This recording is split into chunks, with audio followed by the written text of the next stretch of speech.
Aujourd'hui, on va s'intéresser à un système financier qui fonctionne sans intérêt, un système où le risque est partagé et où l'argent doit absolument être connecté à l'économie réelle. C'est la finance islamique.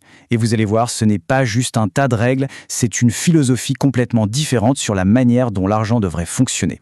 Voilà la question qui change tout. Imaginez un instant, pour acheter une maison ou lancer une entreprise, la banque ne vous prête pas de l'argent, elle devient votre partenaire, elle prend des risques avec vous. C'est ce principe fondamental qui est vraiment au cœur de tout ce qu'on va voir ensemble.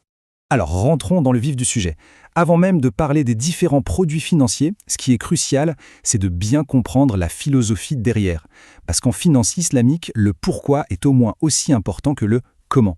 En gros, voilà l'idée centrale. Ce système va toujours favoriser ce qui est concret, tangible, les entreprises, l'immobilier, les marchandises. Il encourage le partenariat où l'on gagne ensemble et où l'on perd ensemble, et à l'inverse, il rejette complètement l'idée que l'argent puisse, comme par magie, faire des petits tout seul, sans être attaché à une activité réelle. C'est exactement ça le principe derrière l'interdiction de l'intérêt qu'on appelle riba. Ok, maintenant, voyons comment cette philosophie se traduit en pratique. On va commencer par les instruments qui sont vraiment l'ADN du système, les contrats de partenariat. Le premier outil, c'est la musharaka. C'est le partenariat dans sa forme la plus pure. Imaginez que vous voulez lancer un café avec un ami. Chacun met 10 000 €. Si ça cartonne, on partage les bénéfices. Si ça ne marche pas, eh bien on partage les pertes aussi. La banque peut tout à fait être cet ami. Le risque est totalement partagé. La mudaraba, c'est un peu différent. C'est l'alliance entre le capital et la compétence.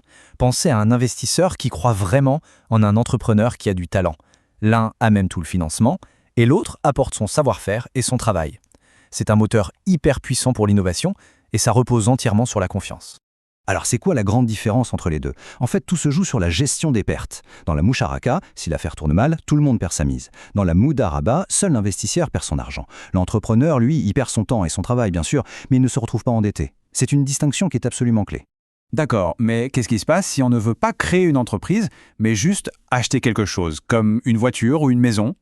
Eh bien, le système a des outils spécifiques pour ça, et ils sont tous basés sur des actifs bien réels, bien tangibles.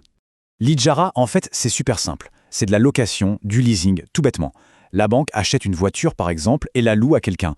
C'est clair, net, et ça respecte le principe de base. La transaction est liée à l'utilisation d'un bien concret, pas à un prêt d'argent. La murabaha, c'est sans doute l'outil le plus courant. Et là, attention, la banque ne prête pas d'argent. Elle se comporte comme un commerçant. Elle achète le bien que son client désire, puis elle lui le revend avec une petite marge, payable en plusieurs fois. C'est une vente, ce n'est pas un prêt. Alors concrètement, comment ça marche? Disons qu'une personne veut une voiture. Elle va voir la banque.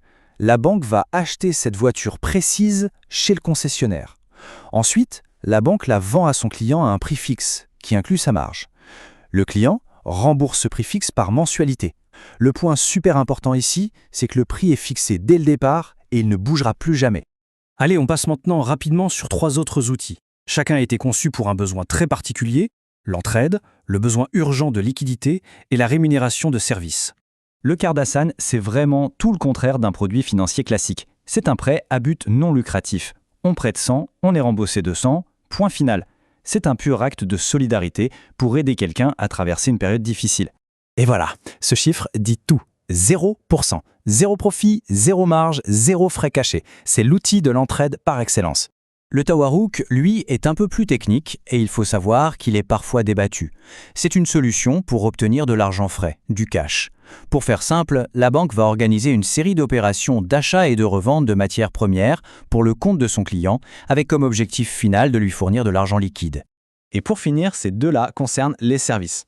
La wakala, c'est quand on donne mandat à quelqu'un d'agir en notre nom contre des frais. Et la djwala, c'est une commission pour un résultat atteint, un peu comme un courtier qui réussit à trouver un acheteur. Bon, assez de théorie comme ça. Voyons maintenant comment tous ces outils s'appliquent pour résoudre des problèmes financiers bien concrets, de tous les jours. Prenons un cas pratique. Quelqu'un a un super projet, lancer son commerce. Seul problème, il manque une partie du capital de départ. Là, une solution excellente, ce serait la musharaka. La banque ne se positionne pas comme un créancier qui attend son remboursement, mais comme un véritable partenaire d'affaires. Elle investit dans l'épicerie et elle partage les risques et les récompenses exactement comme le ferait n'importe quel autre associé. Ok, autre cas de figure. Un entrepreneur a besoin d'acheter du ciment, des briques pour un chantier. Comment il fait?